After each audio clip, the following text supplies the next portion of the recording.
नमस्कार। हरियाणा के मुख्य समाचारों के 25 खबरों के बुलेटिन में आपका स्वागत है।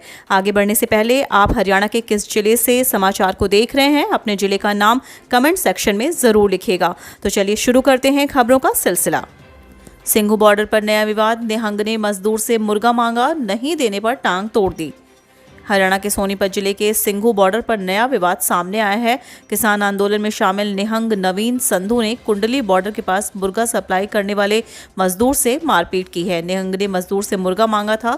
जब मजदूर ने मुर्गा देने से इनकार कर दिया तो निहंग ने लाठी से पीट कर उसकी टांगें तोड़ दी। नवीन लंघू निहंग बाबा अमन सिंह के दल का है। घटना गुरुवार सुबह 11 बजे के आसपास सिंघू बॉर्डर की है। सोनीपत के कुंडली थाने के पुलिस ने निहंग नवीन संधू को हिरासत में ले लिया। ट्रैक्टर पर गाने बजाने का विरोध करने पर फायरिंग, तेज आवाज के लिए टोकने पर रोहतक निवासी ग्राम सचिव को पीटा। रोहतक जिले में देर रात घर के बाहर ट्रैक्टर पर तेज आवाज में गाना बजाने से रोकने पर गांव के ही 4 लोगों ने ग्राम सचिव के घर के बाहर फायरिंग कर दी। साथ ही ग्राम सचिव के साथ मारपीट भी की। वारदात के बाद इलाके में दहशत फैल गई। पुलिस ने चारों नामजद आरोपियों के खिलाफ हत्या का मामला दर्ज कर जांच शुरू कर दी है। किसान संगठनों की कमेटी ने शुरू की जांच। फैक्ट फाइंडिंग कमेटी सिंघू पर हुए मर्डर को लेकर बाबा अमन समेत तमाम लोगों से बात करेगी। सोनीपत के सिंघू बॉर्डर पर दशहरे वाली सुबह हुई तरन तारण के युवक की नृशंस हत्या से जुड़े मामले में किसान संगठनों की ओर से बनाई गई फैक्ट फाइंडिंग कमेटी ने अपनी जांच शुरू कर दी है। 5 मेंबर इस कमेटी के सदस्यों ने गुरुवार को पहले एक मीटिंग की और उसके बाद काम शुरू किया। कमेटी सदस्यों ने यह भी तय किया कि वह इस घटना से जुड़े फैक्ट्स जुटाने का काम कैसे किया जाना है। पीएम मोदी ने की मनोहर की तारीफ, कहा मुख्यमंत्री बनने के बाद प्रतिभा और निखरी, प्रदेश में 5 दशकों के सबसे ईमानदार सीएम। प्रधानमंत्री नरेंद्र मोदी ने वीरवार को हरियाणा के सीएम मनोहर लाल की खुलकर तारीफ की। लंबे समय से हरियाणा के नेतृत्व बदले जाने की चर्चाओं के बीच पीएम मोदी ने सीएम मनोहर लाल की सोच, विकास कार्यों और सेवा को रचनात्मक व सकारात्मक बताया। उन्होंने कहा कि हरियाणा सरकार की कई योजनाएं और एक्सपेरिमेंट तो इतने अच्छे रहे कि केंद्र सरकार उन्हें देश भर में लागू किया। किलोमीटर स्कीम बस में विवाद, कंडक्टर को गोली मारने की धमकी दे ड्राइवर ने बीच रास्ते खड़ी की बस। अक्सर विवादों में रहने वाले सरकार के किलोमीटर स्कीम वाली रोडवेज सेवा पर इस बार फिर से बवाल खड़े हो गए हैं। अपने टाइम बंद व सुरक्षा के लिए भरोसेमंद रोडवेज सेवा के नाम को किलोमीटर स्कीम बस चालक ने पलीता लगा दिया है। दादरी से जयपुर वाले झुंझुनू जा रही रोडवेज के किलोमीटर स्कीम वाली बस के ड्राइवर ने हंगामा कर दिया। बीच रास्ते में बस रोककर ड्राइवर संदीप ने आगे जाने से मना कर दिया और कंडक्टर को भी गोली मारने की धमकी देने लगा। दोस्त निकला पोस्टमैन का कातिल, जीजा के साथ मिलकर किया कत्ल। हरियाणा के रेवाड़ी में हुए पोस्टमैन के कत्ल की गुत्थी सुलझ गई। पोस्टमैन को गोली मारने वाला कोई और नहीं बल्कि उसका दोस्त नीरज ही था। आरोपी ने अपने जीजा व 2 दोस्तों के साथ मिलकर वारदात को अंजाम दिया। आरोपी नीरज का जीजा रविंद्र पुलिस के शिकंजे में आ गया है। अब नीरज व उसके 2 दोस्तों की तलाश में छापेमारी जारी है। कुंडली बॉर्डर पर पंजाब के किसान की मौत, 2 महीने पहले पटियाला जिले से आंदोलन में शामिल होने आया था। नए कृषि कानूनों के खिलाफ कुंडली बॉर्डर पर चल रहे आंदोलन में शामिल पंजाब के एक और किसान की गुरुवार सुबह मौत हो गई। किसान करनैल सिंह पटियाला का रहने वाला था और 2 महीने से आंदोलन में शामिल था। मौत का कारण हार्ट अटैक बताया गया है। पुलिस का कहना है कि पोस्टमार्टम के बाद ही स्थिति स्पष्ट हो सकेगी। धमकी भरे पत्र के मामले में एसपी से मिले व्यापारी, सीआईए 1 करेगी जांच। बड़ी इंडस्ट्रियल एसोसिएशन के प्रधान को जान से मारने की धमकी देने के मामले में गुरुवार को व्यापारियों का एक प्रतिनिधिमंडल एसपी जशनदीप सिंह रंधवा से मिले।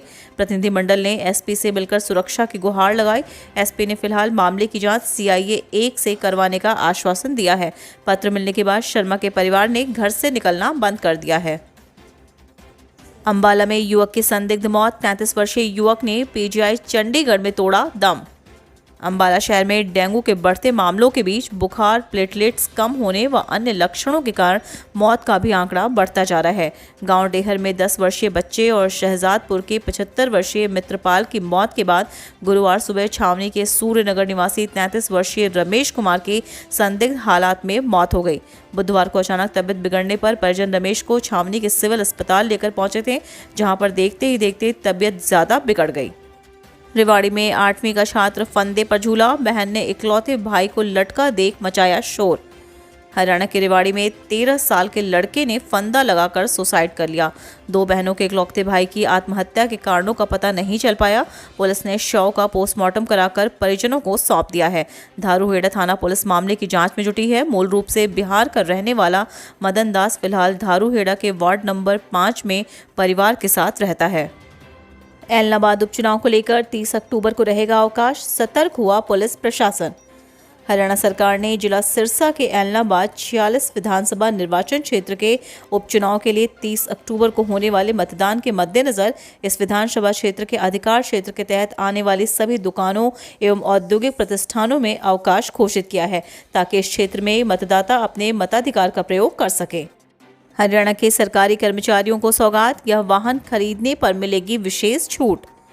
हरियाणा के उप मुख्यमंत्री दुष्यंत चौटाला ने बताया कि राज्य के सरकारी कर्मचारियों को प्रथम ई व्हीकल खरीदने पर विशेष रियायत दी जाएगी।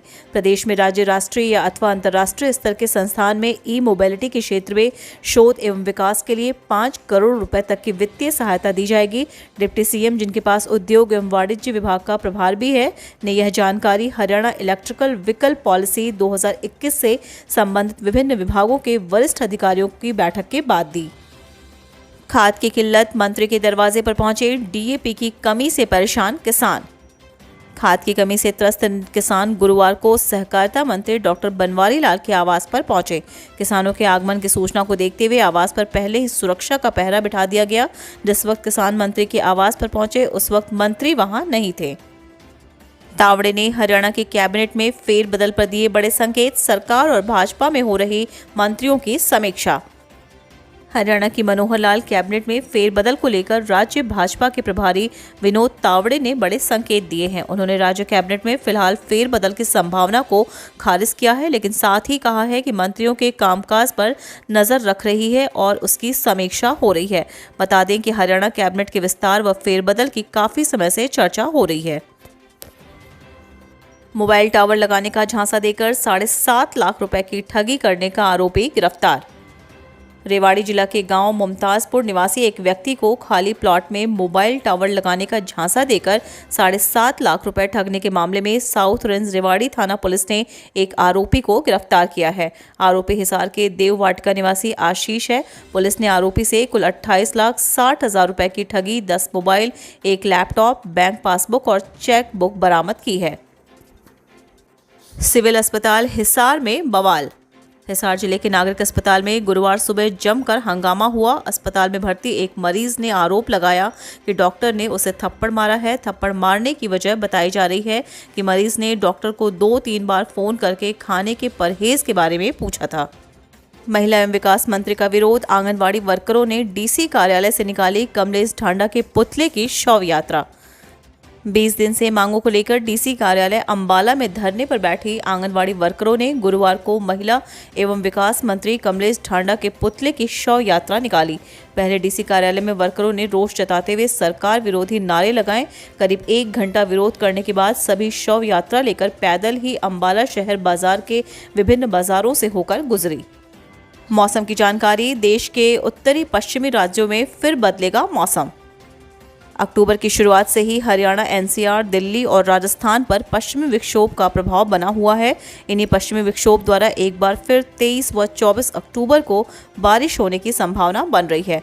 उत्तर भारत में सक्रिय पश्चिमी विक्षोभ और पूर्वी हवाओं के मेल ने उत्तरी पर्वतीय और मैदानी क्षेत्रों पर पिछले दिनों कहीं मध्यम तो कहीं भारी बारिश का कहर बरपाया था और साथ ही पर्वतीय क्षेत्रों पर भारी मात्रा में हिमपात हुआ था, जिसके कारण पूरे इलाके में गुलाबी ठंड का एहसास हो रहा है।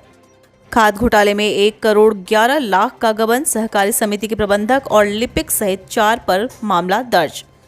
कलायत स्थित दी कुराड़ सहकारी समिति 1 करोड़ 11 लाख 2,639 रुपये 49 पैसे के गबन करने पर तत्कालीन प्रबंधक सहित 4 अधिकारियों के खिलाफ मामला दर्ज किया गया है। कलायत एसडीएम द्वारा जिला उपायुक्त को 20 अगस्त वर्ष 2020 में की गई शिकायत पर पुलिस प्रशासन ने यह कार्रवाई की है। इस संबंध में तभी से विभिन्न स्तरों पर जांच जारी थी। फरीदाबाद में ट्रिपल मर्डर, घर में घुसकर पत्नी व सास समेत 3 लोगों की हत्या। फरीदाबाद थाना धौस के अंतर्गत गांव गोठरा मोहब्बताबाद में घर में सोई मां, बेटी और उनके घर ठहरे युवक की गोली मारकर हत्या कर दी गई। हमले में मृतका के पुत्र गगन को भी कमर में गोली लगी। वह अस्पताल में उपचाराधीन है। मृतकों में गगन की बहन 35 वर्षीय आयशा, उनकी 60 वर्षीय मां सुमन व 28 वर्षीय राजन शामिल हैं। भाजपा के मुख्यमंत्री और मंत्री गाँव में जाने की हिम्मत नहीं जुटा पा रहे हैं। अभय सिंह चौटाला।